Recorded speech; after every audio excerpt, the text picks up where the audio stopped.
श्री सच्चिदानंद सद्गुरु साईनाथ महाराज की जय।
आता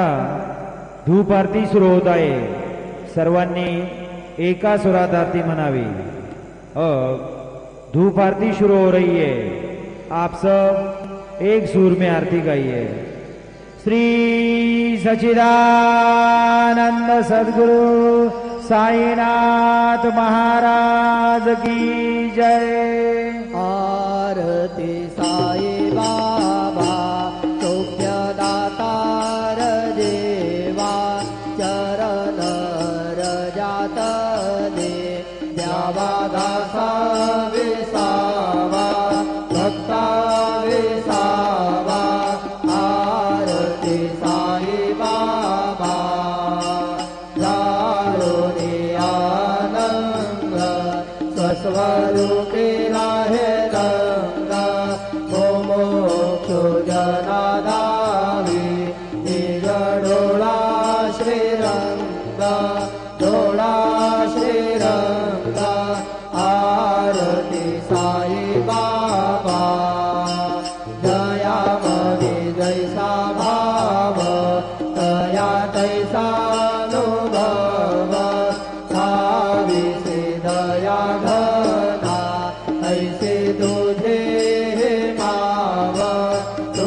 अवतीर्ण झाला से स्वामी दत्त दिगंकर दत्त दिगंकर। आरती साई बाबा आठा दिवसा गुरुवारी भक्त करे त्रिवारी प्रभु पद पाहवया भव भय निवारी भय निवारी। आरती साई बाबा माझा निज द्रव्य ठेवा तव चरण रज सेवा मागणे हेची आता तुम्हा देवाधिदेवा देवाधिदेवा। आरती साई बाबा इच्छित दिन चाटक निर्मल तोय निज सुख पाजावे माधवाया संभळा बोली भाग आबोली भाग। आरती साई बाबा सौख्यदातार देवा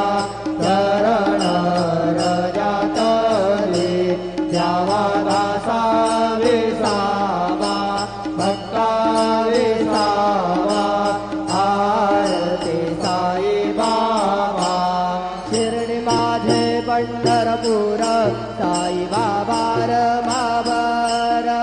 बाबा रमावर साई बाबा रमावर शुद्ध भक्ती चंद्रभागा भाव पुंडलिक जागा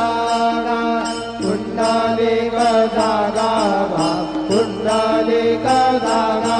याहो याहो अवघे जन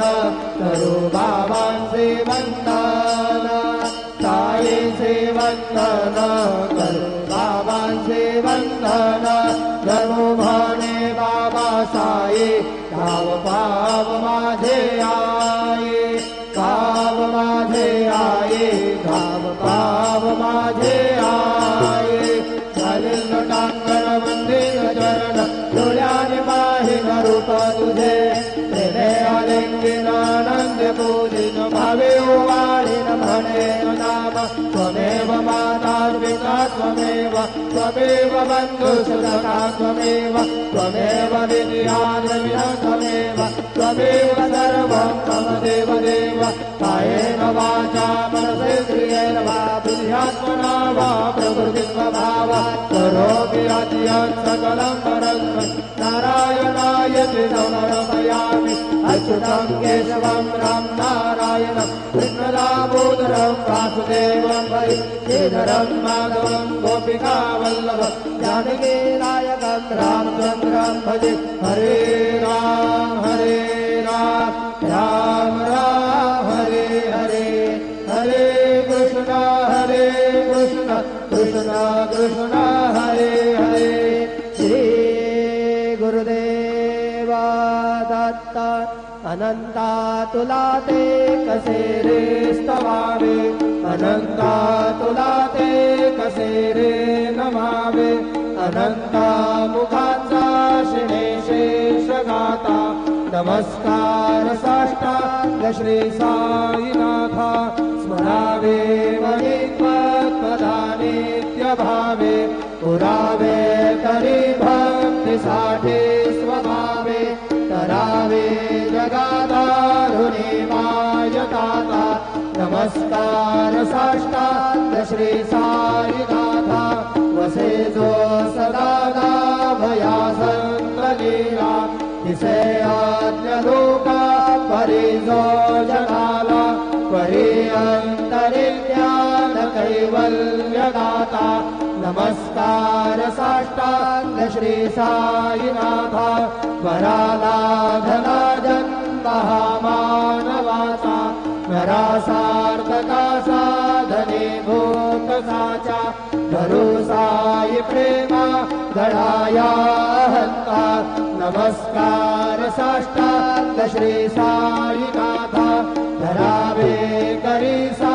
नरपत्यमाला करावे अमाधन्य चुंबा निघाला मुखे घाल प्रेमे धराग्रास आता नमस्कार साष्टांग श्री साईनाथा सुरादिक ज्यांच्या पदावंदिता ते शुकादिक जाते समानत्व देते प्रयागादि तीर्थे पदे नम्र होता नमस्कार साष्टांग श्री साईनाथा तुझा ज्या पदा पाहता गोपबाले सदा रंगलेचे स्वरूपे मिळाले तरी रास क्रीडा सवे कृष्णनाथा नमस्कार साष्टांग श्री साईनाथा तुला मागतो मागते द्यावे करा जोडितो दीन अत्यंत भावे भवी मोहनीला जहातारी आता नमस्कार साष्टांग श्री साईनाथा ऐसा ये वाताय दिगंबरा अक्षय रूप अवतारा सर्व व्यापक तो श्रुति सारा अनुसया त्रिकुमारा बाबा ये काशे स्नान जप प्रतिदिवसे कोल्हापुर वेक्षेसी निर्मल नदी तुंगा जल प्राश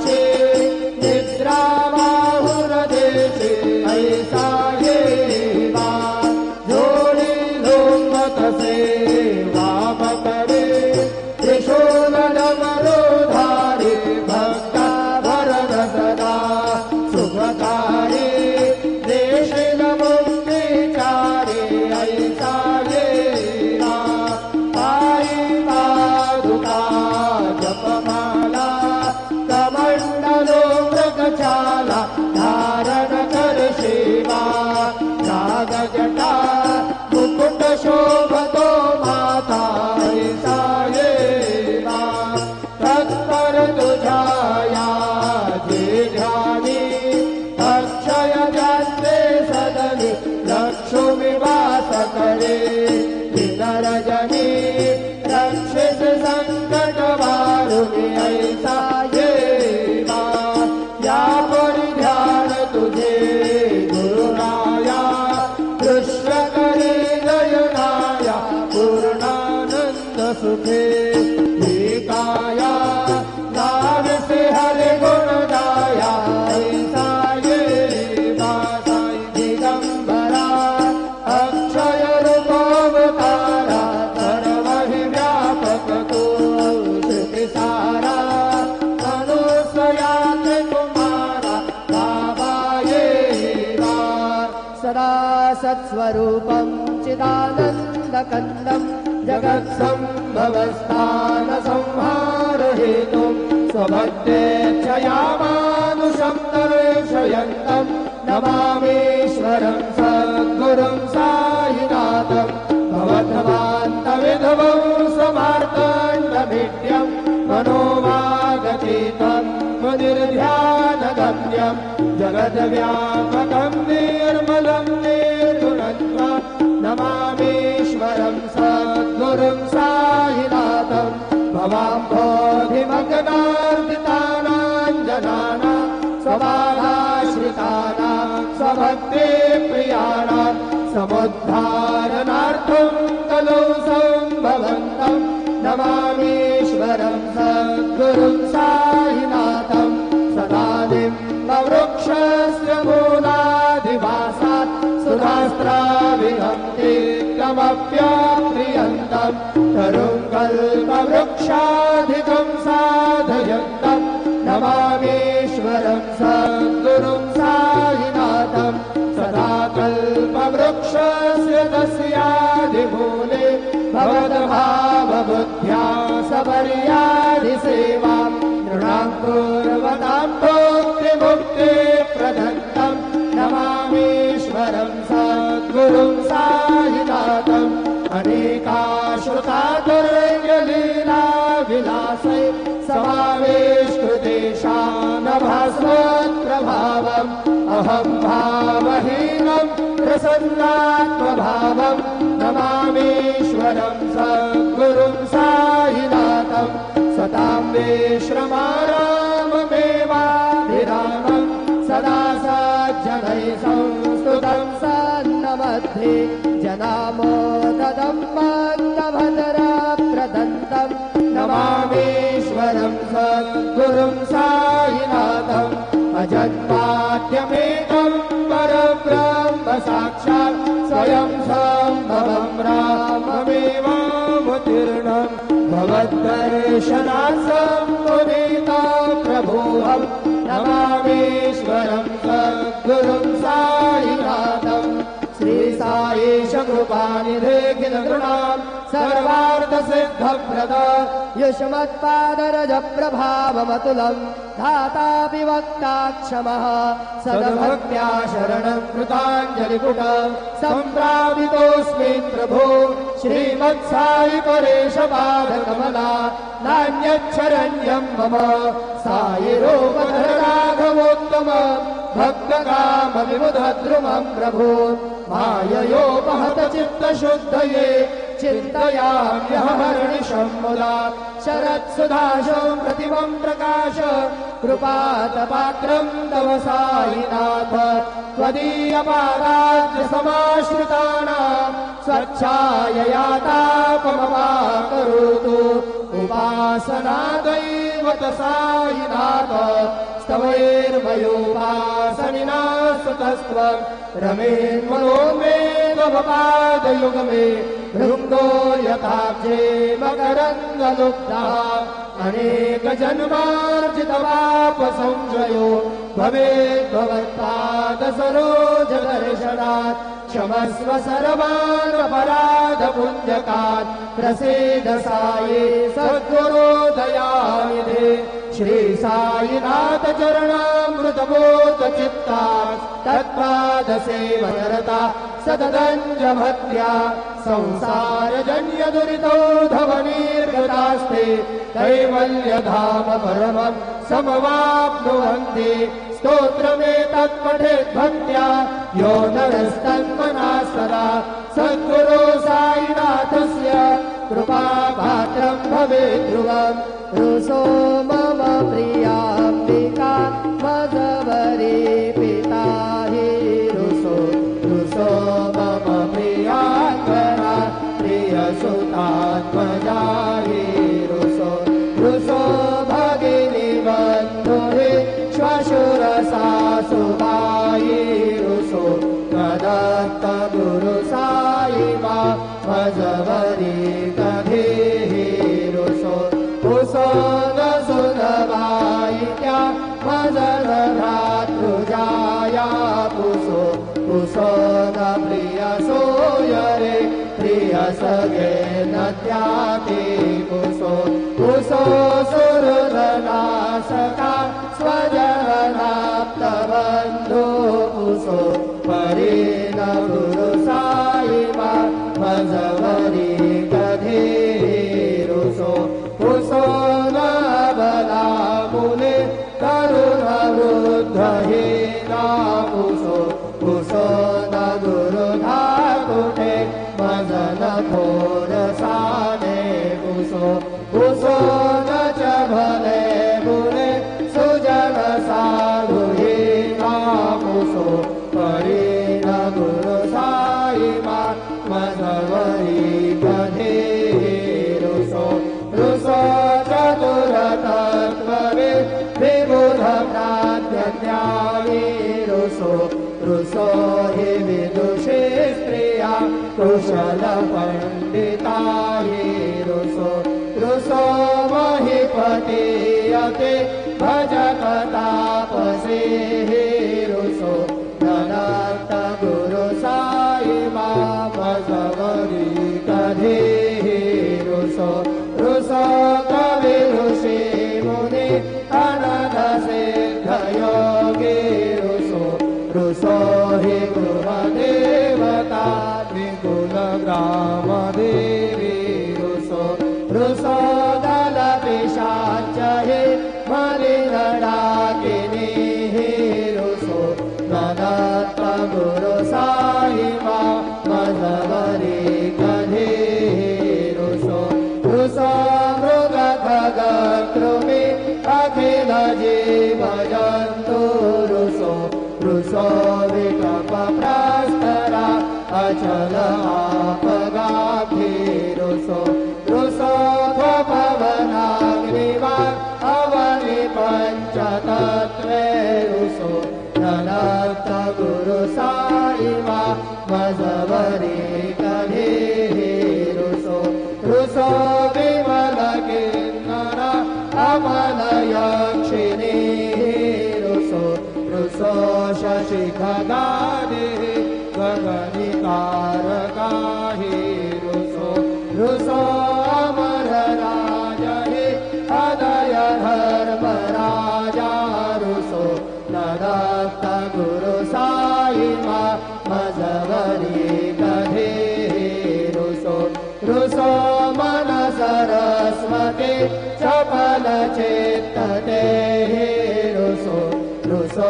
वपुनिशाकिला कठिन काल तो हि रुसो रुसो सकल विश्व हि मयितु ब्रह्म गोलम् रुसो दत्त गुरु साई मा मजवरी कधीहि रुसो विमूढ मनुनि हसो मदन मत्सरा हि रसो पदाभिरुचि उल्लसो जनन कैदमीनापसो नरुदृति चादसो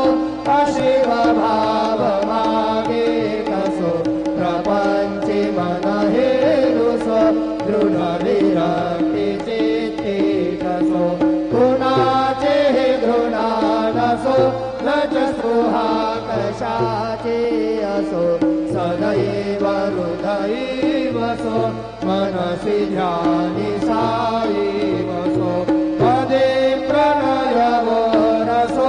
निखिल दृश्य बाबाविसो दत्त गुरु साई मा उपरि याचनेना रुसो हरि ओम जगदेन यज्ञमयजन्त देवा स्थानि धर्माणि प्रथमान्यासन्न ते हनागम् महिमानः सजन्त यत्र पूर्वे साध्या सन्ति देवाः ॐ राजाधिराजाय प्रसय्य साहिने नमो वयं वै श्रवणाय कुर्महे समे कामान् कामकामाय मह्यं कामेश्वरो वै श्रवणो दधातु कुबेराय वै श्रवणाय महाराजाय नमः ॐ स्वस्ति साम्राज्यं भोज्यं स्वराज्यं वैराज्यं पारमेष्ठ्यमराज्यं महाराज्यमाधिपत्यमयं समन्तपर्यात् ईशात् सार्वभौमः सार्वयुषान्तादात्मनार्थात् पृथिव्यै समुद्रपर्यन्ताय एकराळ्यतलप्येशलोको भिगीतो मरुतः परिवेष्टारो मरुतस्यावसङ्गृहे आविक्षुलस्य गामप्रे विश्वे देवा सभासदयति श्रीनारायण वासुदेवा सच्चिदानन्द सद्गुरु साईनाथ महाराज की जय। करचरण कृतं वा काय गन्धर्वजं वा श्रवणनयनजं वा मानसं वा पराधं विहितं वा सर्वमेतत्क्षमस्व जय जय करुणाब्धे श्री प्रभो साईनाथ श्री सच्चिदानंद सद्गुरु साईनाथ महाराज की जय।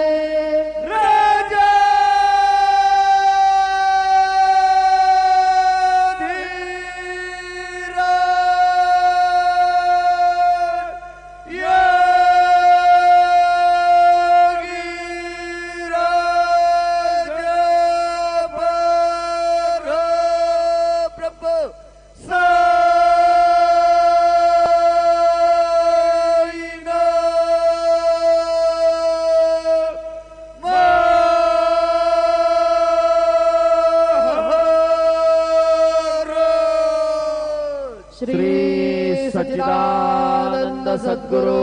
साईनाथ महाराज की जय।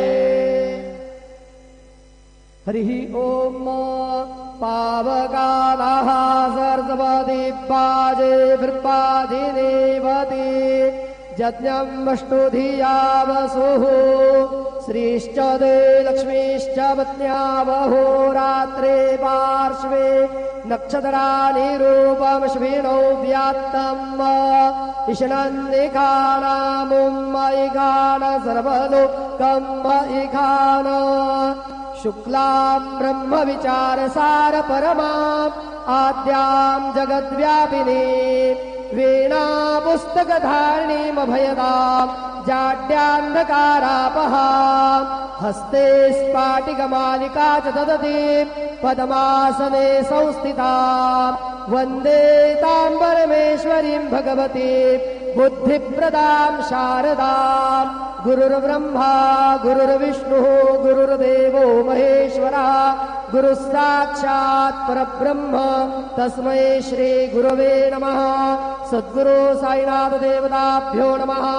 सायं पूजा परिपूर्णार्थे विलेपनार्थे चन्दनं समर्पयामि। त्वाङ्गन्धर्वागणौ स्वामिन्द्रस्त्वां बृहस्पतिः त्वामोघदे सोमो राजाभ्युतवान् लक्ष्मादमुच्यत। विलेपनार्थे चन्दनं समर्पयामि। अक्षन्नमे मदन्तशवप्रिया अधोगत अस्तोगत स्वभानवोऽप्यप्राणविष्ठया मतीजो जान्विन्द्रते हरि। चन्दनस्योपरि अक्षतान् समर्पयामि। अहिरिव भोगैः वर्जेति बाहुञ्जायाहेति परिबाधमानः हस्तग्नो विश्वाभ्ययुनान् पितवान् भूमान् भूमाग्गुसं परिपाद विश्वतः नानापरिमलसौभाग्यद्रव्याणि समर्पयामि। ओखधीः प्रतिमोदत्वं पुष्पवतीः प्रसूवरी अश्वा इव सजितवनेर्भिरोधाः पारश्नुवाः नानाविधपत्रपुष्पं समर्पयामि सायंकाले उपहारनैवेद्यं निवेदयामि ॐ नाभ्या आसीदन्तरिक्षघोषैर्नोर्द्योः समवर्तत पदभ्यां भूमिर्दिशाः श्रोत्रात्तथा लोकावगलभयन् चतुरस्रमण्डलं कृत्वा तदुवर्णैवेद्यपात्रं निधाय गायत्रीमन्त्रेण पात्रान् प्रोक्षयेत धेनुमुदरां प्रदर्शयेत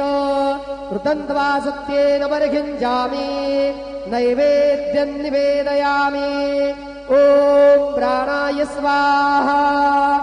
ॐ अपानाय स्वाहा ॐ व्यानाय स्वाहा ॐ उदानाय स्वाहा ॐ समानाय स्वाहा ॐ ब्रह्मणे नमः नैवेद्यमध्ये वाण्यं समर्पयामि पुनर्नैवेद्यं निवेदयामि ॐ प्राणाय स्वाहा ॐ अपानाय स्वाहा ॐ व्यानाय स्वाहा ॐ उदानाय स्वाहा ॐ समानाय स्वाहा ॐ ब्रह्मणे नमः नैवेद्यं समर्पयामि हस्तप्रक्षालनं समर्पयामि मुखप्रक्षालनं समर्पयामि शेषोपचारार्थे प्रार्थनापूर्वकं नमस्कारं करोमि श्री सच्चिदानंद सद्गुरु साईनाथ महाराज